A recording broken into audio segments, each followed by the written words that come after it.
Hey guys, it's Katie. Thanks for stopping by my channel. In today's video, I'm going to be making a dairy-free green bean casserole. This is going to be just that classic mushroom soup style green bean casserole with the crunchy onions on top. I'm making mine dairy-free. So to make this dairy-free, I'm going to use cashew cream. I really like using cashew cream as a dairy alternative because it's a whole food. It's something that I can keep the cashews stashed in my pantry. I don't have to go out and run and buy a specific ingredient. And it's something that even the people in my family who are not dairy-free enjoy. So that's what I'm gonna do today. If you didn't want to use cashew cream, you could do the same recipe and just use dairy-free mushroom gravy and mix it all up. And I actually already have on my channel a dairy-free mushroom gravy recipe. So you can check out that video. I'll link it in the description. And then just mix it with some green beans and then, put the fried onions on top and bake it. But today I wanted to try it with the cashew cream. I have several recipes on my channel that use the cashew cream. I have like a creamy potato soup. I have a tuna noodle casserole. I have a corn chowder. So yeah, I really like this. Once I learned about this, I use it in a lot of things and it always turns out really great. So I have already soaked my cashews here. So this is 3/4 of a cup of cashews, raw cashews, and then I just put enough warm water to cover it, and they've been soaking for a couple hours.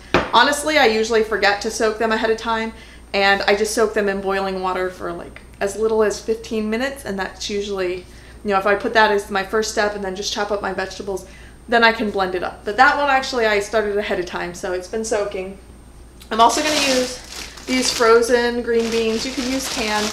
I also have some mushrooms.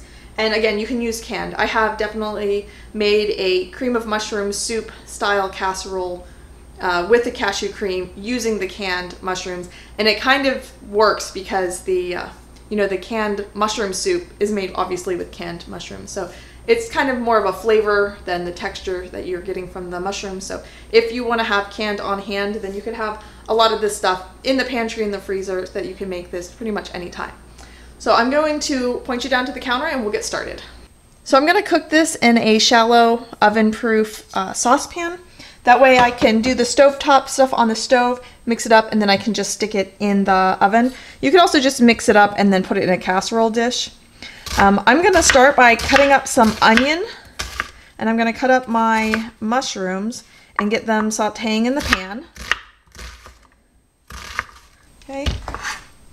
And then for the mushrooms, you could cut them as large or as small as you want. I guess I'm gonna go kind of medium. I want them to mix in amongst everything. But I also want to have big enough pieces that I can tell I got a little bit of mushroom. All right, I'm gonna go ahead and put the mushrooms in a cold pan. I don't have any oil in the pan yet. Just going to get just the mushrooms, and I'm going to put some salt on the mushrooms.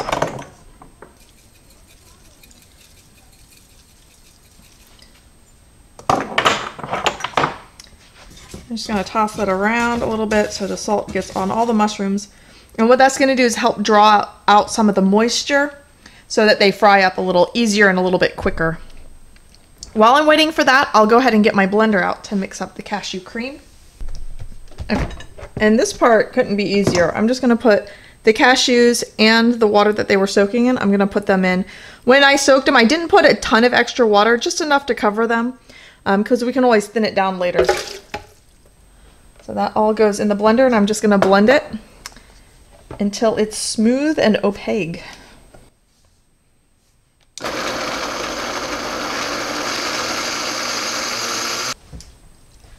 Alright, so this is what it should look like. You can see, let me take the camera down. That way I don't have to spill it all over my floor. And the easiest way to know if it's blended enough is the color. When you first blend it, it'll be sort of a light tan color, like the color of cashews. But the more you blend it, it'll turn really creamy and really opaque white. It's one of the reasons I like this dairy-free milk instead of other dairy-free milks when I'm making like creamy bases and stuff, is because it gives a nice opaque color, right? So it doesn't have any kind of like I don't know, sometimes almond milk and oat milk, they have kind of a gray color to them, or they look a little thin. But the cashew cream does a really good job looking like heavy cream. And if you don't have a Vitamix, or you're not sure if it's fully blended, just run it through like a wire strainer, just to catch any little bits that didn't get blended fully. It should work out well. Okay, so here's what the mushrooms look like. I don't know if you can tell on camera, but the salt that I put on them has started to draw out a little bit of the moisture. And so I'm gonna put them over the heat, over a dry heat, with no oil yet, to try to fry off some of that liquid. And then I'll add the oil.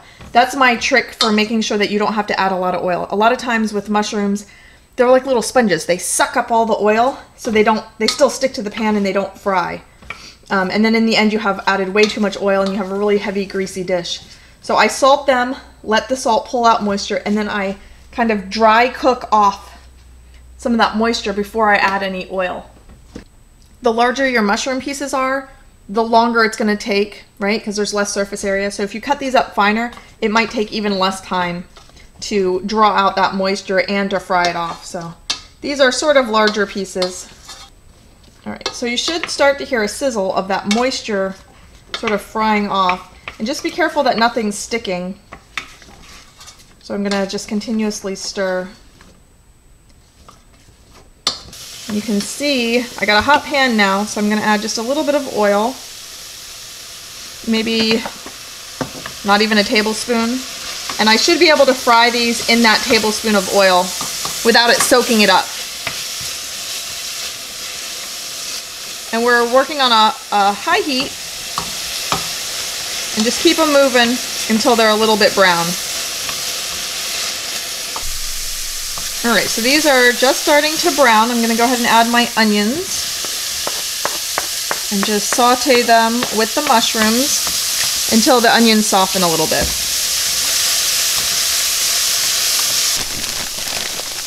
All right, so I'm gonna add my green beans, and I think I'm gonna add about a pound of this. This is a 1.5-pound package, so I'll put probably about a pound.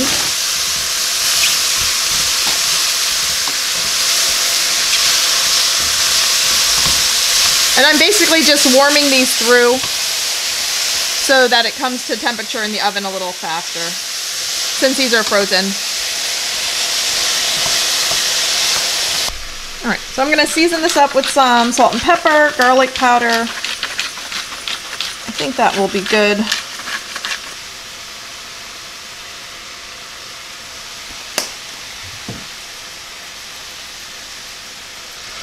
All right, so just toss it around one last time, make sure those seasonings are well distributed.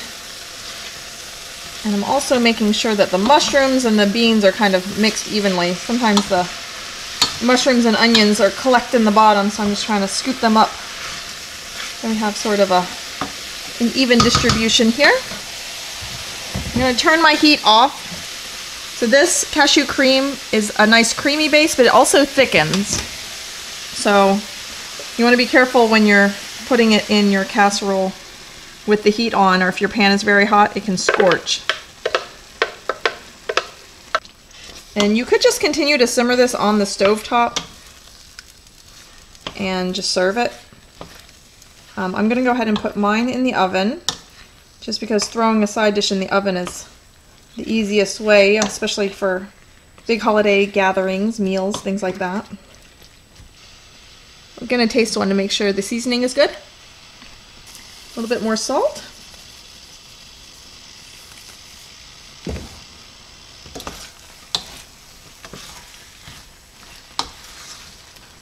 So it was on that hot burner. It's already starting to thicken up. Okay, I'm going to add just a little water to my blender to get the last little bit of this out. Okay.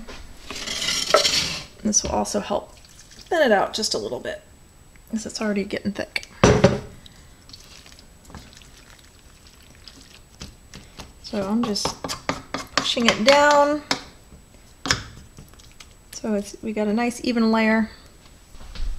And I'm just taking a clean damp rag here, and I'm just cleaning up the edges just so that it doesn't burn on in the oven like that. Okay, and then I'm gonna top it with the fried onions. Since this is already fully cooked, I'm just gonna put the onions on and then put it in the oven to sort of toast up the onions on top. And I'm putting maybe, I don't know, half a cup, quarter cup, half a cup, whatever you think is the appropriate amount. I guess it depends also how wide your pan is. And I'll go ahead and put this in a 350-degree oven for maybe just 5-10 minutes just to crisp up those onions. That's what it looks like. All right, I'll get the rest of my dinner finished and I'll dish some up so we can see what it looks like.